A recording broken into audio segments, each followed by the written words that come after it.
están en Cajaguaringa.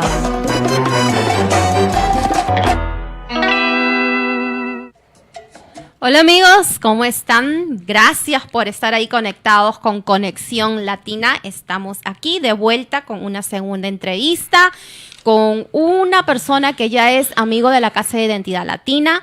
Él es conocido de nosotros, él trabaja mucho en la comunidad latina, aboga por todos los latinos en la parte de las legislaturas, está envuelto en todo este tema político en nuestro estado.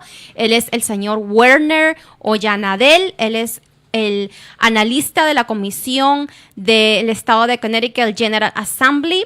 Y pues él es básicamente un analista político legislativo que nos va a hablar acerca de muchas cosas que están pasando ahorita en nuestra comunidad políticamente, y también ahora que estamos aquí en el tema y en el clima político de nuestro estado. Werner, muy bienvenido a la comunidad y a la radio hermosa que es Identidad Latina. Gracias por la invitación y es para mí un honor estar contigo. Te he escuchado ya bastante en los medios sociales y estás haciendo un excelente trabajo por la comunidad. Te agradezco. Muchas gracias. Y esta no es una entrevista, en realidad es una conversación que nosotros vamos a tener para hablar acerca de las cosas que están pasando, de cómo nuestra comunidad se puede beneficiar de la campaña política, en el tema de educación, de inmigración, ¿verdad?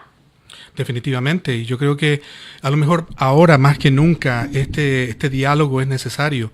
Imagínate, hoy día recibimos las noticias nacionales de que el presidente estaría explorando la posibilidad de eliminar la ciudadanía a inmigrantes que nacen aquí, de madres que llegan a los Estados Unidos y tienen sus hijos aquí, y entonces el presidente está considerando eliminar esa posición o esa forma de darle ciudadanía a nuestros hijos.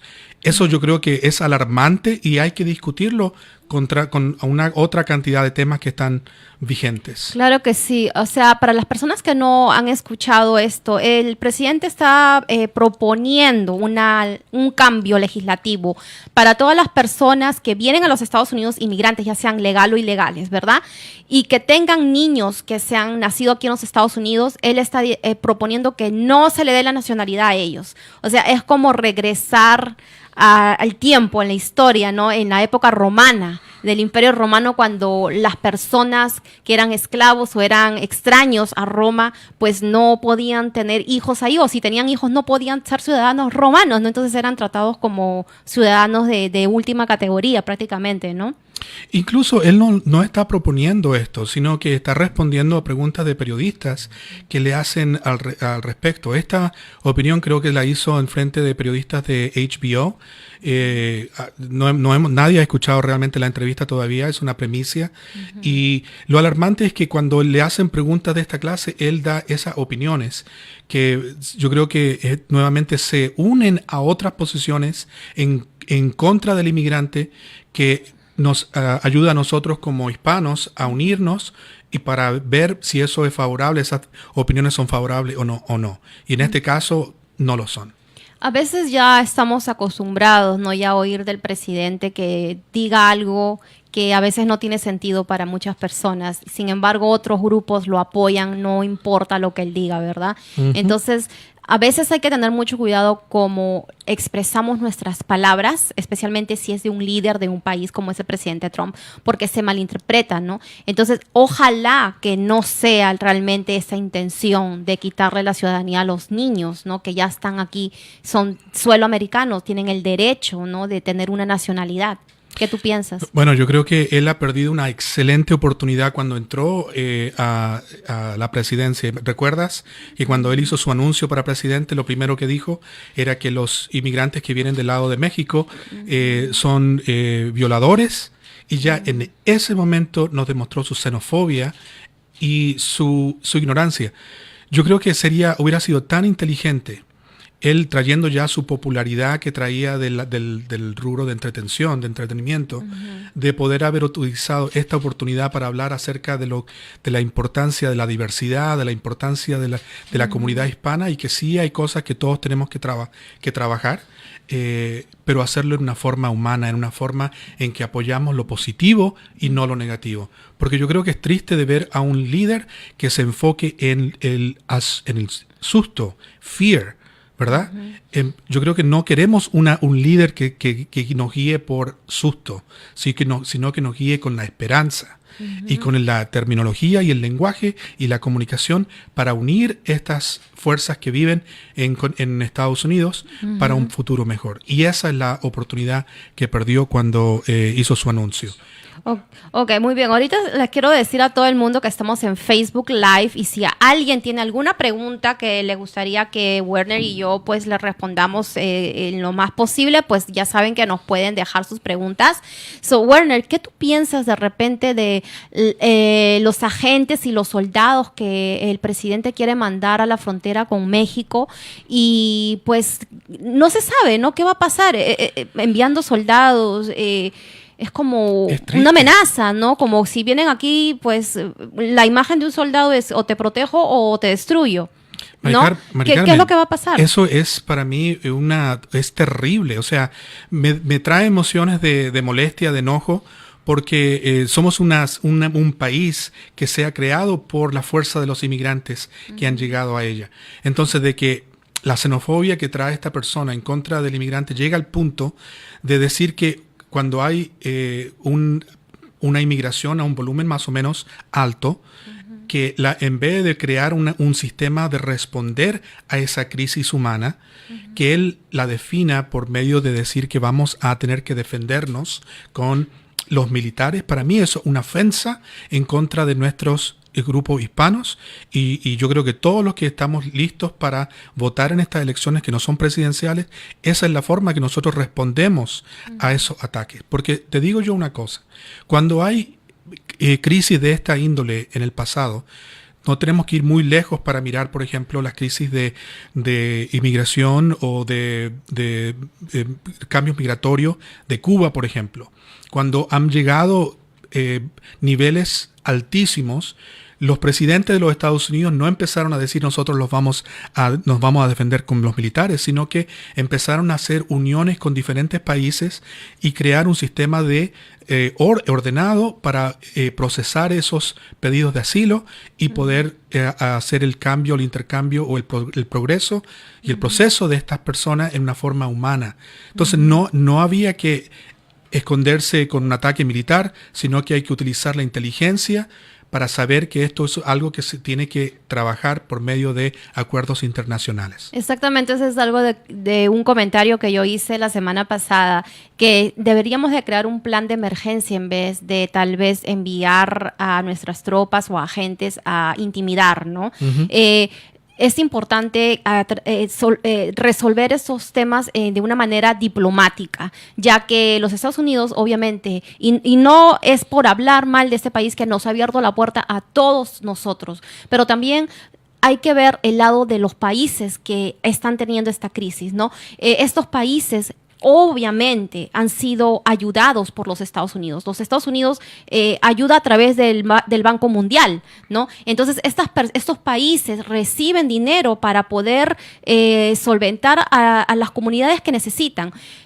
Ya se sabe que estos países como Guatemala y Honduras pues están en un narcoestado, están en una corrupción total y por eso no han podido hacerse cargo de sus propios ciudadanos. Ahora sus ciudadanos dicen, ¿saben qué? No queremos saber nada de ti, nos vamos donde Estados Unidos, ¿no? Entonces es como no solamente culpar también a este país que nos abre la puerta a todos, pero también mirar hacia esos países, ¿no? Que no se han encargado de sus ciudadanos. ¿Y cómo vamos a resolver eso? Es importante tal vez, o es importantísimo tratar de buscar una manera diplomática con esos países, los Estados Unidos y Honduras y Guatemala y todos esos países centroamericanos y buscar una manera de poder resolver este problema de inmigración masiva, porque no es una inmigración que simplemente quieren venir, están escapando de la violencia, y no solamente de la violencia de las calles, pero también de su propio estado. ¿Qué tú piensas, Werner? Bueno, también tenemos que considerar y recordarnos que estas caravanas han venido por mucho tiempo. Y sí hay miles de personas que están empezando esta trayectoria, pero normalmente también hay que recordarle a todos que va bajando el número. Empiezan en 5,000, después llegan uno a México y ya porque el camino es muy duro, empiezan a disminuir. Y cuando ya realmente llegan al borde de Estados Unidos son 30, 40 o 50. O sea, tenemos programas a nivel federal que recibe a esas personas y puede crear procesos para ayudarlos en una forma humana. Entonces sí, tienes razón. Tenemos que acordarnos las partes históricas, tenemos que recordar que hay acuerdos internacionales de la forma en que podemos trabajar con estas personas que no están llegando ilegal. El proceso de asilo es que tienen que llegar al borde y empezar a procesarse de una forma legal. Entonces hay que tratar de utilizar las terminologías correctas. No es una invasión en primer lugar, como incorrectamente el presidente lo ha dicho. No van a ser personas que quizás que el presidente está poniendo el miedo en que vienen terroristas de otros países árabes dentro de esa caravana. No hay ninguna evidencia de que eso sea el caso. Y en consecuencia entonces tenemos que tratar de regresar a un tema diplomático para tratar de lidiar con cualquier inmigración que ocurra en estos casos, como tú lo explicaste, Mari Carmen. Sí. Ahora vamos a movernos rápidamente al tema de educación en las comunidades latinas o comunidades de color aquí en Connecticut, ya que tú sabes cómo el tiempo vuela aquí en la radio, pero de todas maneras quería hacerte esta pregunta, ya que tú has trabajado muchos años aquí en Connecticut y tú sabes los cambios que han habido por todos los presidentes que han pasado, ¿no? O sea, tú tienes más de 20 años de experiencia, me estabas contando, ¿verdad? Trabajando con las legislaturas aquí en Connecticut. A través de todos los presidentes que hemos tenido en estos 20 años, ¿tú crees que las comunidades de color o las comunidades latinas están siendo segregadas aquí en nuestro estado? ¿Qué es lo que tú has visto en todos los cambios que han pasado a través de los años? Sí, fíjate que a lo mejor no tanto con respecto a las diferentes clases de presidentes, pero por diferentes gobernadores que hemos tenido en Connecticut, te puedo decir que Connecticut es uno de los estados más segregados en los Estados Unidos. A veces no pensamos que Connecticut sea un lugar tan segregado. Y uno puede decir, bueno, eso no es malo porque nuestras comunidades a lo mejor quieren residir o vivir con gente que a lo mejor sea similar a ellos. Pero el problema está en que en esta segregación que ocurre en Connecticut hay menos oportunidades dentro de esas áreas que están normalmente segregadas con afroamericanos o hispanos o otros grupos minoritarios o inmigrantes. Y yo creo que tenemos que hacer un mejor trabajo para tratar de crear sistemas, procesos donde creamos más viviendas en áreas donde hay oportunidades, cosa de que haya más diversidad y hayan más oportunidades para nuestras comunidades. E incluso lo que me gusta mucho de ver de representantes como Chris Soto, que representan New London, que digan, no solamente queremos tratar de llevar a nuestra gente donde hayan oportunidades, sino que tenemos que crear oportunidades en las ciudades como New London, cosa que la gente no tenga que irse, sino que podamos mejorar nuestras comunidades dentro de esas áreas. Qué bueno, ¿no? Y aparte que yo creo que las personas que dicen que no existe discriminación en las escuelas es porque o no la han experimentado o están desconectadas completamente de la realidad, ¿no? Hay un problema de discriminación, de segregación en las escuelas y eso se ve en el nivel educativo, ¿no? En cada Board of Education de cada ciudad, ¿no? Digamos en las ciudades grandes como New Haven, Bridgeport o Hartford, ¿no? El sistema educativo y la currícula, especialmente la currícula educativa es muy diferente a una ciudad donde es predominantemente mayor blanca, de estudiantes o familias blancas con un income un poco más elevado a comparación de las personas de estas ciudades que son mayormente pobres, ¿no? Entonces, un poco también es el tema de discriminación, porque digamos, si una persona, una madre, un padre de familia quiere mandar a su niño a otra escuela donde tiene mejores programas, mejor currícula, no puede porque no vive en esa ciudad, ¿no? Entonces, también hay un momento en que debemos de decir, ok, todos los padres con el Board of Education, con todas las comunidades, unirnos y decir, ya es momento tal vez de cambiar esto, ¿no? Ya es momento de que si yo quiero mandar a mi niño a otra área para estudiar donde hay más programas, donde hay más inversión educativa, pues si yo quiero hacerlo, lo hago y no tengo que estar encasillado en esta área donde no siento que mi niño está aprendiendo a nada. ¿Qué tú piensas? Bueno, yo creo que tenemos que pensar entonces en tratar de mejorar incluso la educación, porque recuérdate que sí estamos hablando de segregación, sí estamos hablando de que hay una brecha educativa entre los que son hispanos y no hispanos, o afroamericanos y los blancos, y entonces tenemos que mejorar esa educación, tenemos que cerrar esa brecha educativa, cosa de que le estemos enseñando a un nivel más alto a nuestros estudiantes hispanos. Pero yo creo que a medida que nosotros queremos reformar la educación en Connecticut, tenemos que recordarnos que estamos enseñándole a nuestros niños con tecnologías de educación que son del 20th century, como se dice, o sea, de un siglo atrás. Hoy en día, ¿cómo un profesor va a poder competir con un niño que toma un teléfono y puede aprender por YouTube en 15 minutos? Entonces, yo creo que hay unos nuevos pensamientos de que hay que tratar de ayudarlo a recibir mejor educación emotiva. Tenemos que hablar de educación que es permanente para la persona, no para 30 o 40 estudiantes, porque ya lo que sabemos es que todos los estudiantes aprenden diferente. Exacto. Hay estudiantes que aprenden más rápido que otros, entonces tenemos que hacer que la educación te enseñe al pupilo directamente y no a todo un colegio.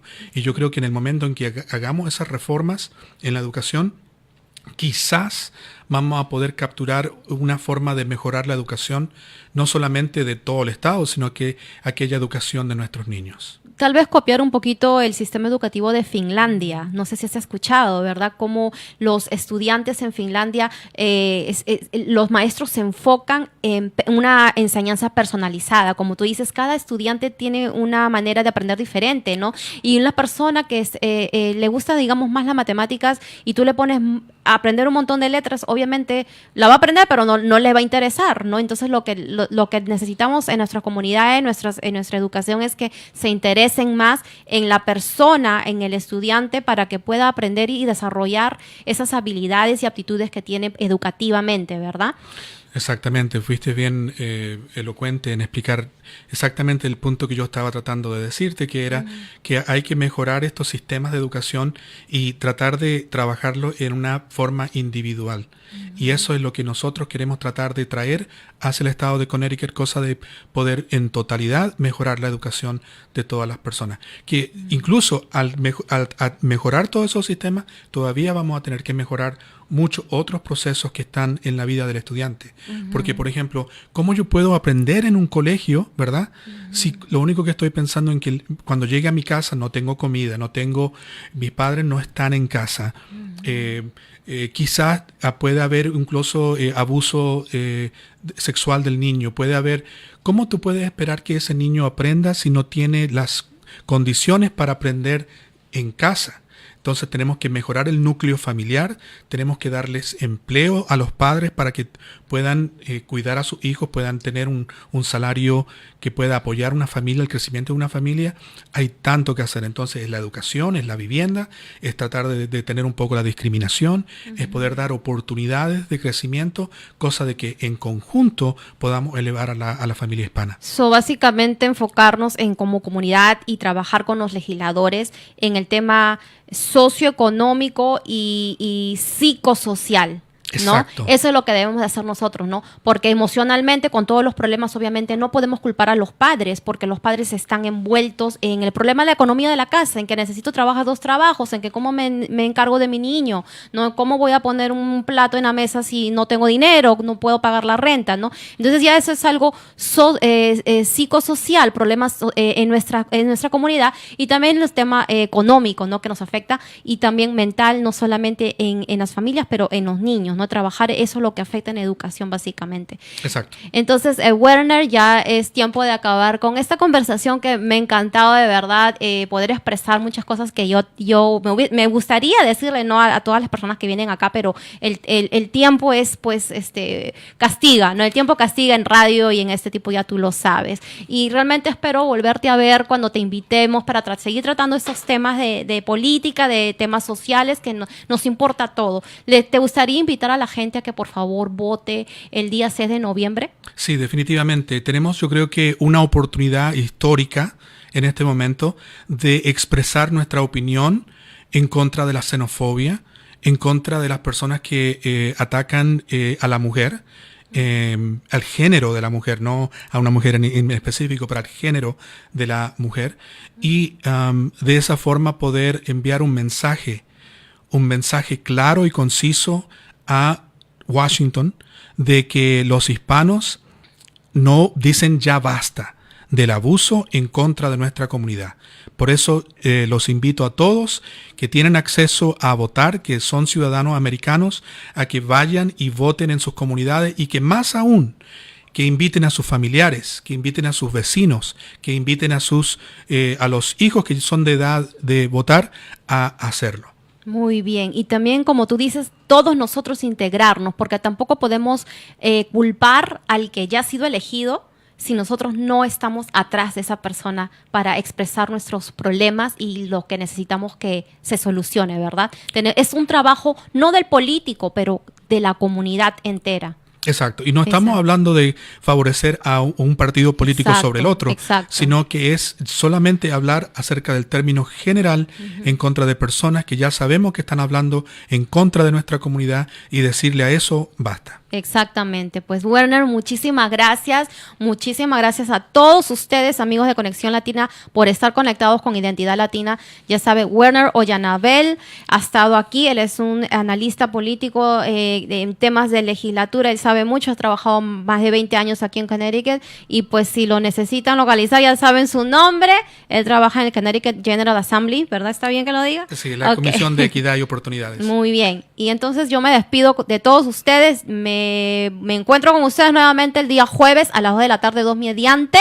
3 de la tarde tenemos a el senador Larson, que va a venir aquí a hablar de sus propuestas para un nuevo término si es que sale el reelegido. Muchas gracias y nos vemos hasta el jueves. Dios los bendiga.